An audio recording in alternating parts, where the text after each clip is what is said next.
Tonight's regularly scheduled program will not be seen, so that we may bring you this special presentation from Oklahoma's News Channel 4, celebrating 50 years and more.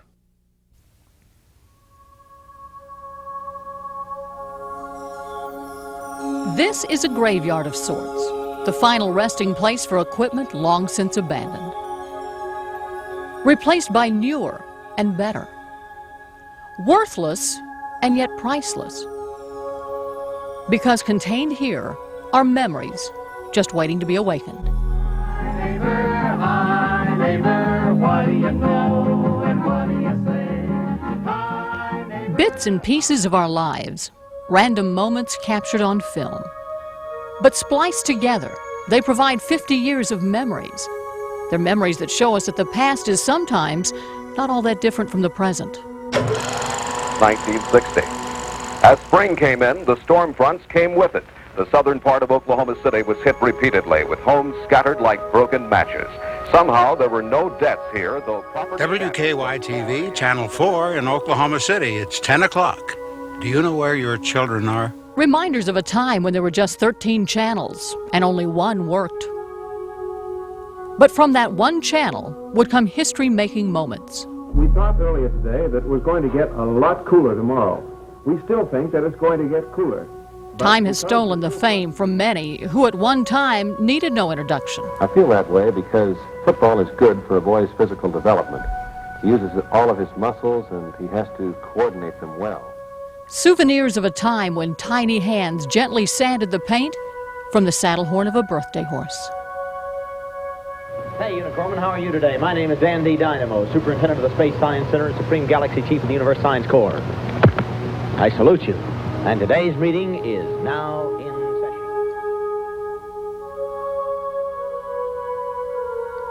session. Familiar memories that time may have faded but not erased, as we remember when.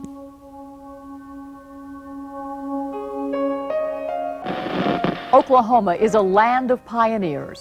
From those who tilled the dusty red soil to those who conquered the airways, they shared a common courage to face the unknown.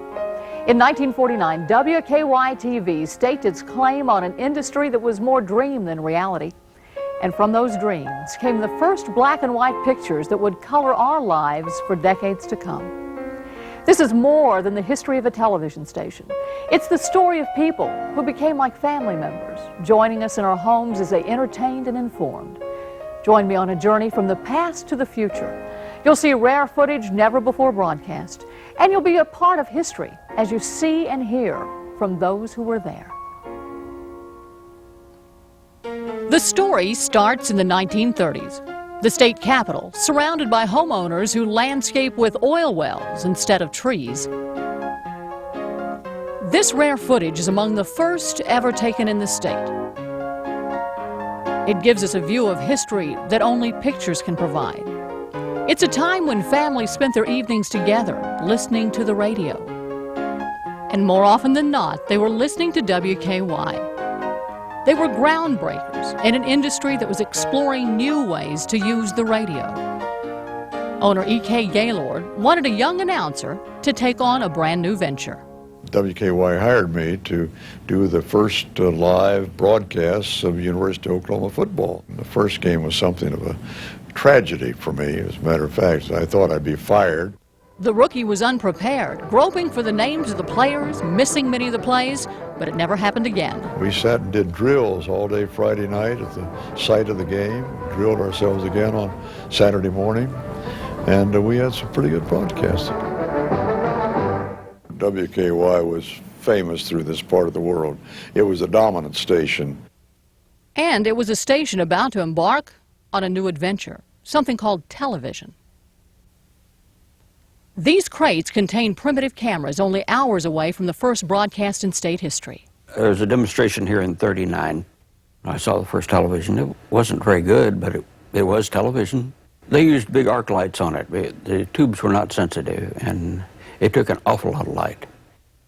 My journalism book in college said it would never be practical. And yet for 5 days, crowds packed the municipal auditorium. The 503rd Parachute Infantry Regiment. World War II put television on hold, and yet, ironically, contributed to its development. The radar technology used in combat would be used years later to send pictures of this singing group into state homes. The Serenaders didn't know it, but they would be among the first television stars.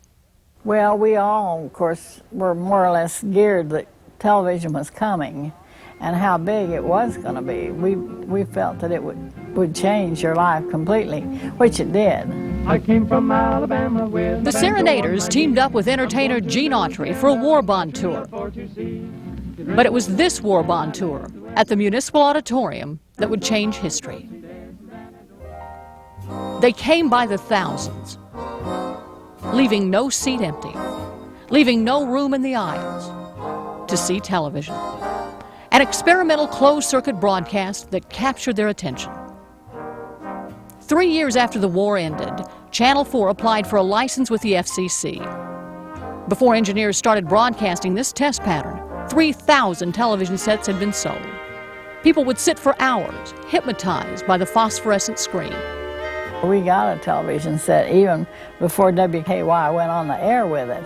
And I can remember we'd sit at home in the evenings and look at the test pattern that they, have on all the time. We just couldn't imagine that, On June 5th, 1949, the headline announced the arrival of television. WKY radio musicians were asked to come to the Little Theater to perform for the first broadcast. There was excitement and skepticism. We couldn't figure out whether this television is going to be here to stay or where we're going back to the radio. Oh, yeah, we're kind of nervous. It's something new. We didn't know what to expect. With its broadcast that night, WKY became the first television station west of the Mississippi. I remember watching the first television program I'd ever seen through the window of a furniture store out in Midwest City where I lived. And Mr. Gaylord, the old Mr. Gaylord, came on and introduced all about television, what they planned to do. No one could have planned what happened. Crowds formed in roped-off parking lots to watch the future unfold. Inside the Little Theater, Jane Hall took the stage. She became part of that first night's broadcast and part of history. When television came along, I had no idea what it was. But, when you're that young, you just go with the flow. We had to wear brown lipstick because red, of course, didn't show up. It was all black and white, naturally. And they used a lot of brown eyeshadow. And so we used the same thing for our lipstick. And it was icky. WKY was off and running. At first, programming was limited to only 2 hours a night. They printed booklets so people would understand how the television signal reached their homes and where to put this new piece of furniture.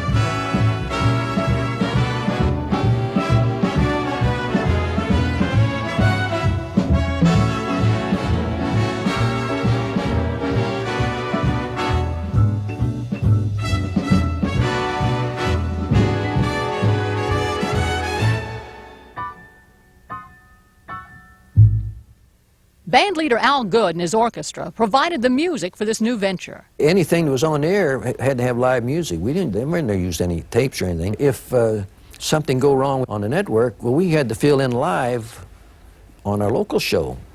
And that's what we were doing there. They were there all day long. Sooner Shindig was one of the first local shows. That Sooner Shindig was a musical show, and it was popular. Its popularity was fueled, at least in part, by country singers Wiley Walker and Gene Sullivan. Wiley, was the comedian. He played the violin, and Gene was he was the brains. He wrote all those tunes, Their biggest hit would eventually win the pair a spot in the Nashville Songwriters Hall of Fame. When my blue moon turns to gold again, when the rain be my life's companion and you'll never grow old. Helen Webb and Joe Webster were also featured entertainers. Sooner Shindig would be named one of the top 50 locally produced shows in the nation. You'll never grow old, no, you'll never grow old. Love and youth and happiness are yours to have. Another act that was on the Sooner Shindig show, Serenaders. Kenny Driver, Lucille Driver, Stubby Daniels, and Louise Daniels. And that's your Serenaders. Well, I remember it was quite unique. Television was, and the the fact that people could see you, you know, and be in their home and so on. In the blazing sun all day. Then we go out and make personal appearances, you know, and we got about $3 a piece, didn't we? This was one of those personal appearances. The Serenaders were joined by a new arrival to Oklahoma City, Danny Williams. As MC of the Norge Block Party, he hosted a show that was designed to sell refrigerators as much as television. Although in the beginning, he says viewers weren't that hard to please. I mean, when we first started in TV, you could put a chicken laying an egg on the TV and it'd, you know, draw 100% share. Oh, look, Martha, the chicken's laying an egg. How about this? With growing audiences, advertisers started looking at television as a way to sell. Commercials were born. This policy will pay up to $10,000 for the treatment of polio, with liberal benefits for the treatment of other diseases named. Individual policies cost only $7.50 per year. Payments include such expensive items as X-ray, radium treatment, iron lung, and other essential care items.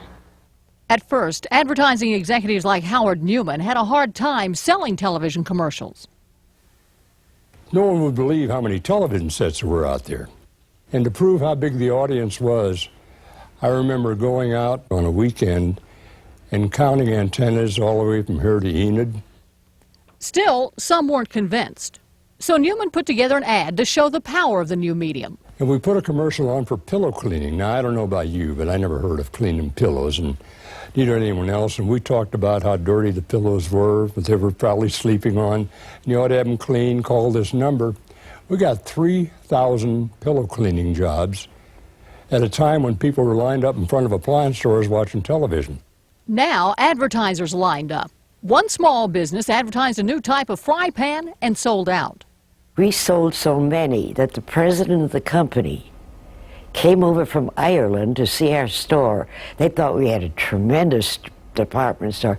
They walk into this little bitty store, and he said, "How could you sell that many?" I said, "Because I put it on television." Television commercials took on a life of their own, providing some of the more unique moments in television history. Because right here is the source of one of the greatest energies man has ever found. This is uranium ore, and locked in here is atomic energy. This uranium ore comes from Kerr-McGee operations in New Mexico or Arizona. I'm not quite sure which one, but right here you see it. This is the real thing, uranium ore, and if it was in color, you could see it's a little yellowish or gold here, and there's a line of black and a little gold over here, and I'm not sure where the uranium is, but it's probably ruining my watch right now. Soon, the problem became producing enough shows for the advertisers to sponsor. Attention turned to OU football coach Bud Wilkinson. Would he host a show?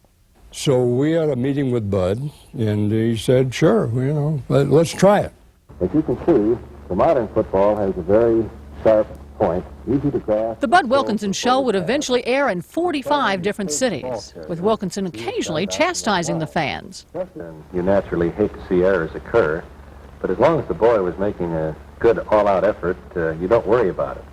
I think that all of you fans should realize that the boy who makes a mistake feels far worse about it than any of you can ever feel. The legend of Oklahoma football would show fans exactly how his champions executed plays and what to watch out for at the next game. Sports programming was a success. To know it, you only had to be in the studios on Friday nights as the cameras moved in. The audio man lowered his boom mic from the ceiling, and the spotlight was on professional wrestling. Broadcast from Channel 4 studios, the viewership was huge. When I started in TV, wrestling was the biggest thing on television. The people like it, you know, the people. Old women and kids love wrestling. They loved it enough to keep it on the air for 23 straight years. During that time, Williams had a trademark slogan. Hey, look out for flying chairs. People call me nearly every day, say, are you the guy that used to say, look out for flying chairs? It was great. Like all programming, wrestling was broadcast live. Those in the control room had little room to make errors. By 1950, WKY was producing 50 hours of programming a week in these studios. Oftentimes, programs were born in the imagination of those who simply had the courage to present them. Marge Kirsch was one of them. And said, I have a show in mind. It was a lot easier then, you know, you just had a show in mind. And we auditioned like that. And I did it, and we put it on the air, and it was on for 15 years. Her show was Sunday school, and the concept was simple. Teach children the Bible and tell them you love them. Mail came in by the sackful. We had letters every week, and they always signed them with a hug and a kiss and a hug and a kiss and a hug and a kiss. And it has a hug and a kiss and a hug and a kiss and a hug and a kiss and a hug and a kiss. I'd tell them how much that meant to me, and it did. And the love that they gave me and I gave them, that was the best time. But as with all live programming, there were those days. Like the morning carpenters were remodeling behind her while she was on the air. We must get them finished so that we can send the boys and girls their pictures out because we're far behind. You know, I wrote, produced, and was talent on Sunday school all by myself. And I got $10 a show. From Sunday school, we progressed to the Humpty Dumpty show, and we had an egg and everything, and we beat Captain Kangaroo. Marge Kirsch also joined organist Ken Wright and host Tom Paxton on This Afternoon. Paxton's show would occasionally leave the studio for remote broadcasts where anything can happen. But the unexpected hit him back on his own home turf. Ladies and gentlemen, the fabulous four Preps.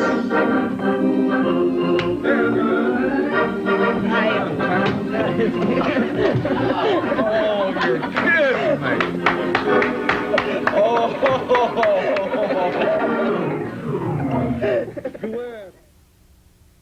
Paxton would sometimes ask for the unusual from his cohorts, but nothing like what happened this day. He said, put your exercise clothes on, so I did.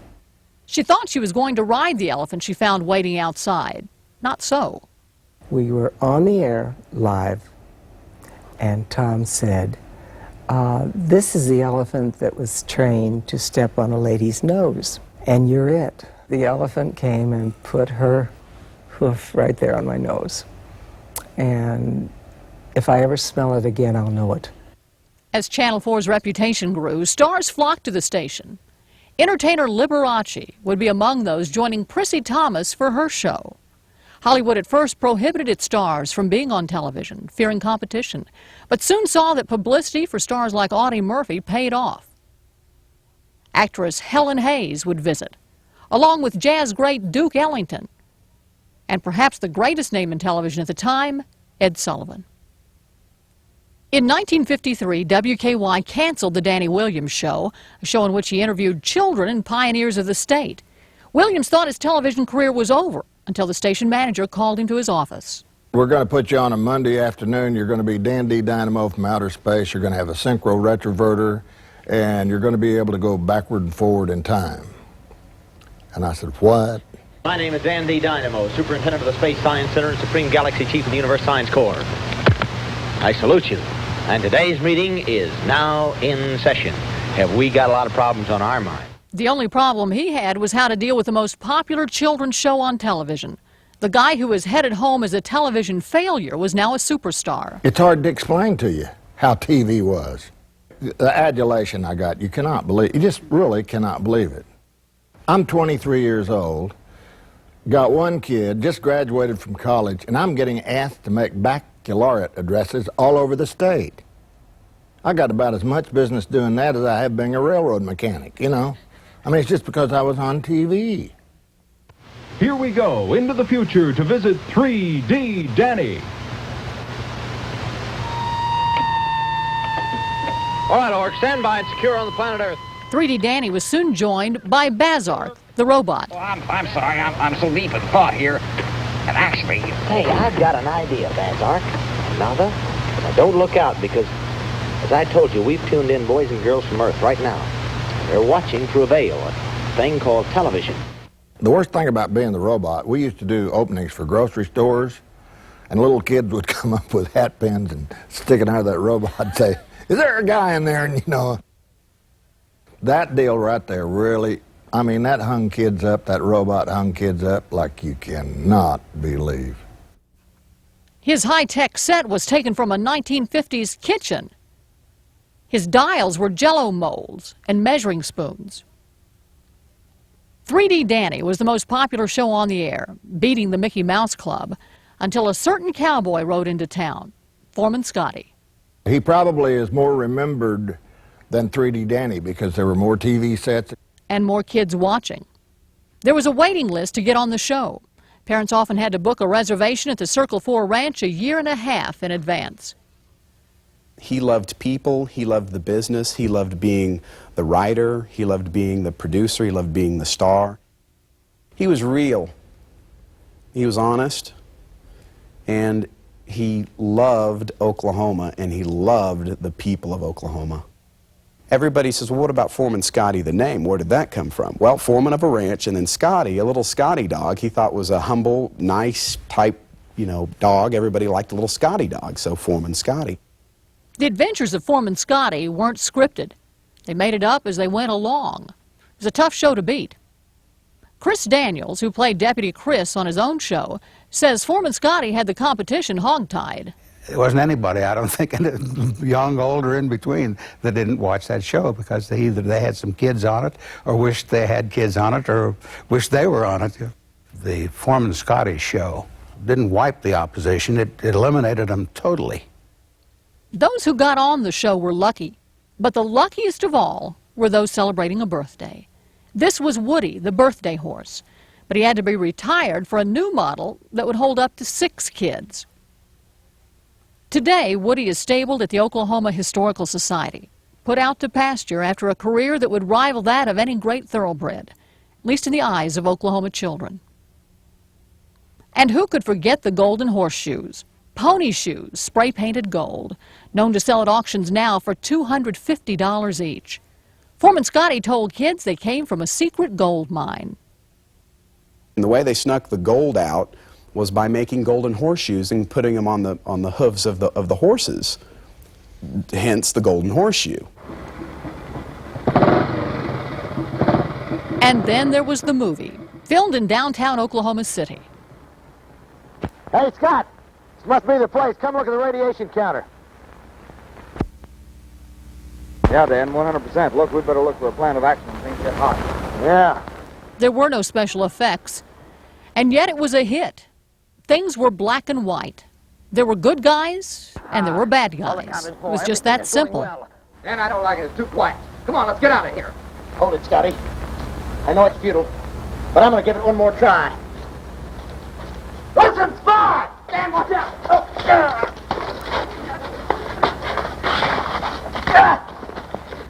Dan T. Dynamo and Foreman Scotty have been liquidated. Our mission is a success! The success was these two. They'd get 1,500 fan letters a week, but it was sometimes a dangerous job. Foreman Scotty damn near killed me so many times. I mean, this guy had no coordination. I want you to know that. I got shot with blanks. I mean, he shot me right in the face. Who shot Foreman Scotty with a blank. We had to go. There used to be a clinic up here. Dr. Cox had a clinic up here on Western, and they went up there and picked that stuff out of my face. I mean, we had a lot of fun. The Foreman Scotty show ended in 1971. Steve Powell died in 1994.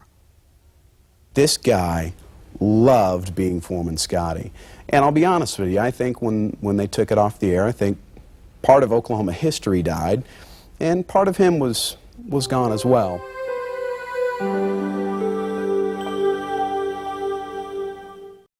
And the weatherman. We will remember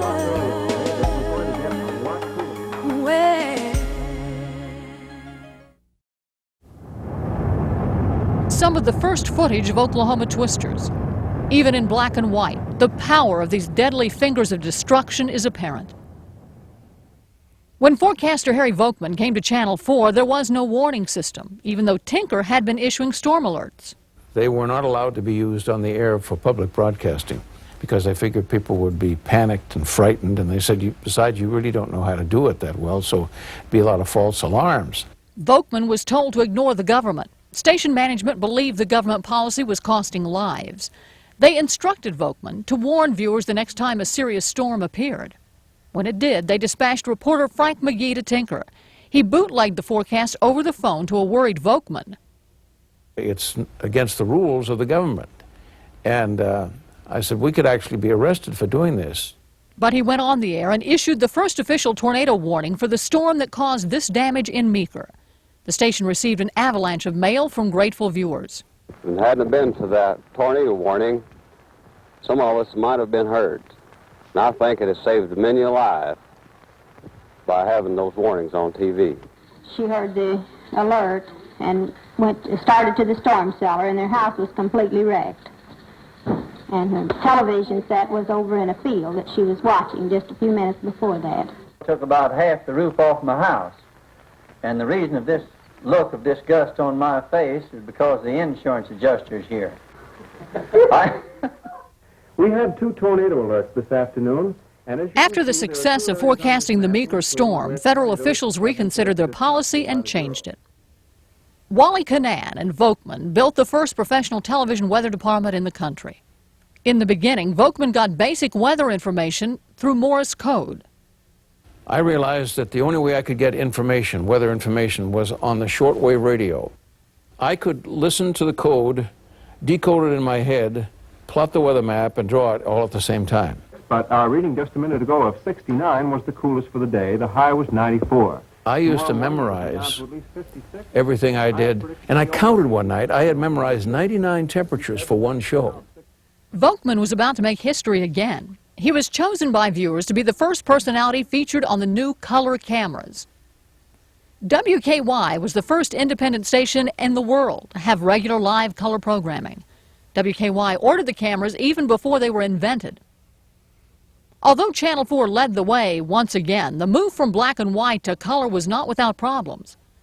The cameras weighed 900 pounds each and took 3 men to move them. But Edward Gaylord wanted his television station to lead the way, and he did everything to make sure it did. He wanted to have the best in the way of equipment, and he got it. We originated a lot of programming here. When the station went color in 1954, it was not at all unusual for them to come down and do a Today show here. We spent a week doing the program from there. They had cardboard cutouts of buffaloes, and then so I got this horse, and they gave me a bow and arrow, and I get this horse going into a full lope and put the reins over the horn, and I go by and try to put an arrow into this plywood buffalo. The Oklahoma sun was perfect for this color broadcast because the new cameras required a lot of light. By the time I ended, sweat was dripping off my nose and chin, and I thought, I don't know about television. But that was not the most unusual color broadcast. This was a live hysterectomy, broadcast on closed-circuit TV to doctors. It had to be done in studio because the color cameras were too heavy to take out. You're with me now on the Channel 4 transmission tower, high above Oklahoma City. We are higher than the highest mountain in our state, on the tip of a silver needle, piercing the clouds at 1,600 feet. The new tower was built in 1964 so that more people could receive the new color programming, and one of their favorite programs was this one. The following program comes to you in living color.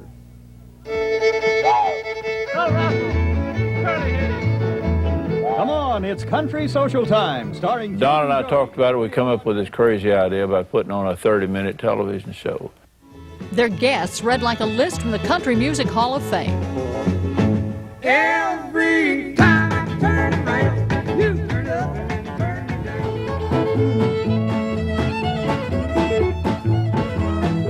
And it burns, burns, burns, the ring of fire, the ring of fire. That's why I'm asking one last favor. Walk me to the door. And you like that swinging crowd, so say goodbye and go, cat, go. Buck Owens, when he got started, I remember Don and I picked him up at a used car lot out on Southwest 29th. And all I gotta do is act naturally. And I tell Buck every once in a while, I say, boy, I'm sure glad I was good to you when you were poor. Here's the #1 boy and the #1 song just a few weeks ago. The race is on. I filtered well enough. So what did they have to pay these superstars? Not $1. They did it just for the publicity. And what better place to do it than here on WKY TV? Prime time. Tell me about that, baby. You can't beat that. We got them far blazing prices and massive where there's burning tears.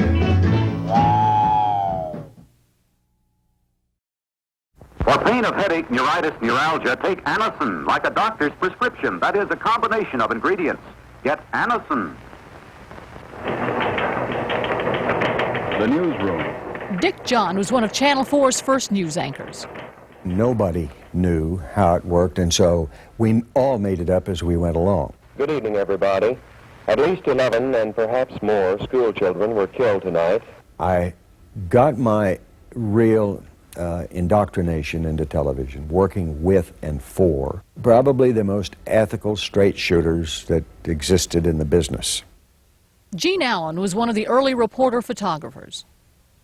Television has changed our society more than anything since the invention of printing. And to have been here in the beginning was sort of like being a junior employee at Gutenberg's type shop. It was a privilege. The news department used one of the first remote trucks to cover stories. And they were the first to have cameras in the courtroom. The photographer is concealed inside a box in the back of the room. And another first. These were the first pictures ever used as part of a newscast at WKY-TV. A leopard had escaped from the zoo. And I went out, shot it on 4x5 pictures, just like the newspaper did, and pasted them up on flip cards and ran it that way. Photographers moved to 16mm movie film. They focused their cameras on the famous, giving Oklahomans a front seat to history. Their pictures also bring us memories of a simpler time. Now the whole country is rotating like a hula dancer with a one-gear transmission. And glimpses of the memorable. A president being here was a big deal. Thousands and thousands of people would come out. President Kennedy dedicated a highway down in Little Dixie, and in the middle of nowhere. That town had 2 buildings, and there must have been 15,000 people there. But the biggest story he was to cover came as a surprise. A bunch of young people, 14, 15, 16 years old, came up, sat down at the counter, and asked to be served, and were told they wouldn't be served. And that's when the integration movement started in this town. The one really nice thing to me about that was there was never any violence of any kind. And they'd march en masse, and they sent kids. And nobody was going to hurt kids. It was an issue that everybody felt strongly about. No matter how we covered it, we were going to take abuse. But we just did it. And got the job done. Senator Kerr, what do you think was the difference in the Johnson-Kennedy campaign? Well, I think Kennedy got enough votes to get the nomination. Political power. It was reporting who had it, who wanted it, and what they were willing to do to get it. But it was more than just reporting numbers. The major thing that we tried to do was use television, the power of television, to show you the news. Through their cameras, we could feel the heat, smell the smoke, and touch the steel. And in the midst of all of this, a new reporter.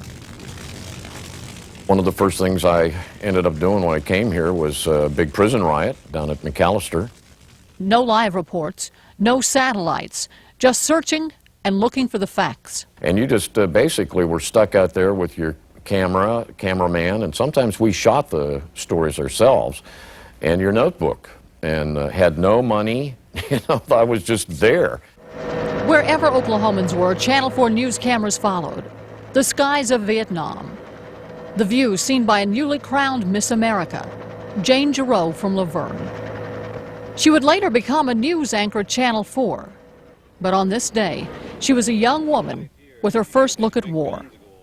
Well, I don't think you ever know what war's like without seeing it. I think the fact that it was our peers. Vietnam was the first war we watched on television from our living rooms. Back at home, disputes over the noise left in the wake of these aircraft. Sonic booms. Thunder-like claps. They shook windows, often leaving their signature of shattered glass. From Channel 4, Oklahoma's leading Channel news 4 station. newscasts were so popular that they had more viewers than network shows. And at 10 o'clock, we jumped to 115,000 homes. You could virtually hear the TV knobs click across town. You could also hear the radio dial spin on Saturday afternoons when Ogle paired up with Bob Berry for OU football. Through that association, Bob Berry got his invitation to join the sports department at 4. So I didn't get 1 second of training. Of course, there were no teleprompters, and we had no film. I just stood there in front of the camera for 5 minutes and talked about sports. It was sort of boring, probably. A change was about to occur in the newsroom, and it would cause a problem. Newsmakers were about to be introduced to the first female reporter to join the staff. They didn't have a problem with her, but some of the men on the staff did. I remember when we hired Pam Henry. We had a newsroom meeting and said, Pam Henry's coming to work for us. And one of the members of the news department, who shall remain anonymous, said, if she comes to work here, I quit. And I said, goodbye. She broke the all-male barrier, but prefers to be remembered for this. I think the real legacy is getting the story straight, being fair, being accurate, being interesting. And it was that philosophy that earned the news department an Emmy for the documentary Through the Looking Glass Darkly. We were doing what we wanted to do. It was a chance to write, to get pictures in people's homes, to become a part of that family in the home. I don't think it ever occurred to any of us that we would want to do anything else. It has gotten very large at this time. As tornadoes ripped through central Oklahoma, Chopper 4 provided live aerials that would give visual testimony to the evil of the storm. It was a technology that had its birth decades before as WKY experimented with what some said was impossible. It was crude, but this was Channel 4's first attempt at aerials, limited only by the length of the cable to the ground. In 1977, Channel 4 changed its call letters, and Oliver Murray helped change television news. Live cameras, that was a big leap for television. Being able to take the audience to a particular scene right away, just instant, as soon as we can get there. Reporter Bella Shaw saw a difference in the responsibilities that journalists had to shoulder. You certainly want to be careful with what you say, and once it's live, you know, I learned that at CNN, it's out there and there's no taking it back, so there's a lot of pressure involved. Technology was also continuing to impact the weather department. This is Jim Williams in the mid-60s. New radar made it easier to pinpoint storms. One night, he advised his wife to head to the closet. So I called her, but I never called her back. About 4 in the morning, she called and says, "Can I get out of the closet?" I said, "Oh, I forgot about you." I got her in there, but they stayed in the closet for 2 hours. The 60s and 70s were the heyday of local television programming. A man who got his start as a bit player on 3D Danny ended up with his own late-night show. Did a little test, and he said, "That's it." Well, good evening, and welcome once again to Sleepwalker's Matinee.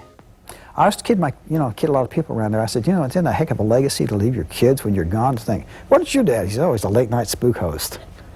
But, I look back, maybe it's not too bad after all.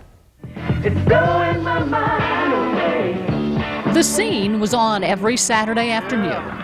Thank you so very much. Hello, everybody. It's going to be... The host was Ronnie Kay. He introduced the latest musical hits for over 10 years, while young people introduced themselves to each other. He says the show left a legacy. There is no telling how many marriages I'm responsible for. Kids met, fell in love, had kids, the whole thing on that show, The Wallace Wildlife Show, this week in Those who love the outdoors flocked to this favorite for 17 years. Now, here is your host, Don Wallace. This letter comes from Frankie Carroll of Dallas, Texas. Don Wallace made his show appeal to hunters and fishermen, but he soon found it attracted another group as well.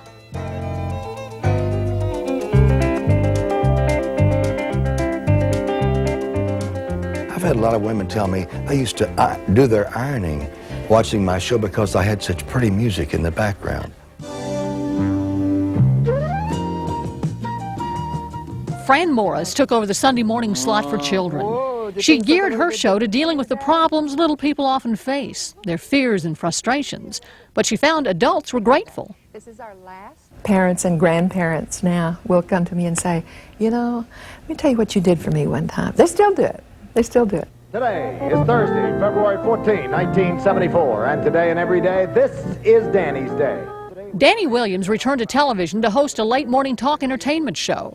Only his co-host changed. The lady of Danny's Day is Miss Linda Scott, and our man of... Good morning, everybody. I'm Mary Hart. Hello, everybody. I'm Danny. Mary Hart joined the show in the 70s before leaving for Hollywood. I never could have dreamed that that show would be such an important springboard for me.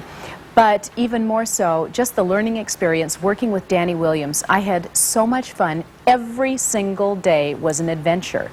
And I have always said it was the best training ground for me that I could ever have had. Be sure and tape today's show because it will become a collector's item. This is the last one of these things that we're going to do. The last Danny's Day show, co-hosted at that time by Carrie Robertson. It was a great place to start in television. It was a great place to end in television. It was just a great place. Danny's Day was heaven for this theater major. Unlike old movies that have been archived on film, most early television programs simply don't exist anymore. They were live for a moment and then vanished forever, leaving no record for the future. They may not be watching all the efforts of what we did in television in the 70s and 80s and 50s and 60s because we don't have that preserved. So what we do have, though, are some wonderful memories.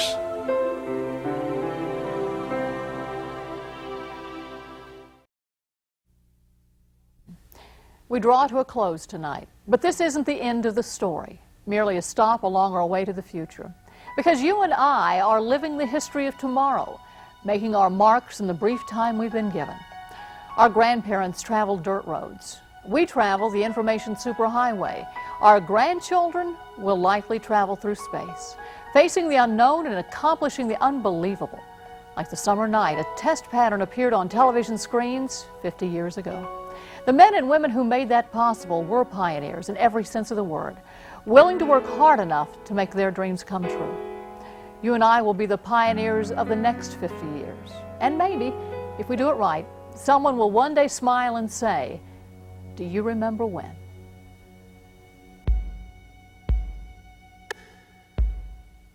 Looking back on all the things I've seen, all the places I have been, traveled far, touched the stars.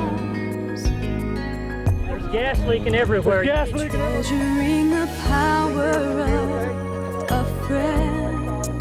Needing 3 units on the believing that hurts will mend. Knowing there is nothing we can't do. Do you remember? Showers and thunderstorms over the state this afternoon. Do you remember where there was a dream? WKY Television, Oklahoma to chase City. the dark away, to see the world, to make a brighter day, to overcome our problems come what may. Do you remember when the storms of life have come and gone? Now together we stand strong. The bond we share will never die. Rising to a challenge is our way. We're creating history each day.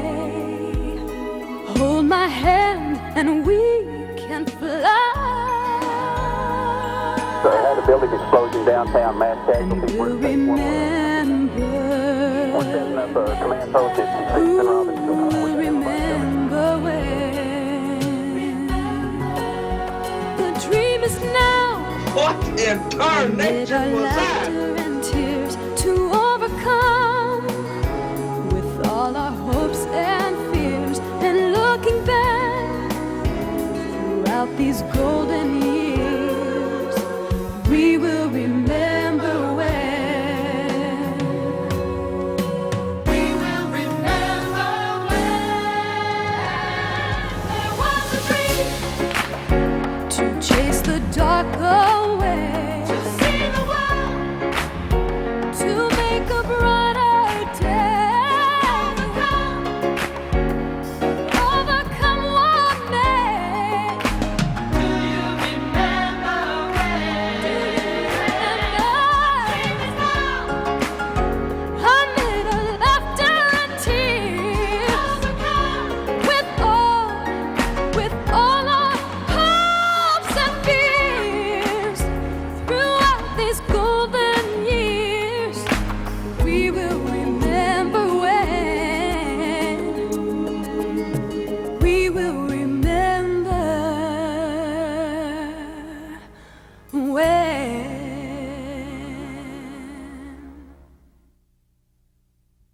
friends, our time is all gone. I want to say this. We've certainly enjoyed our visit with you, and look for us again next week at the same time, will you?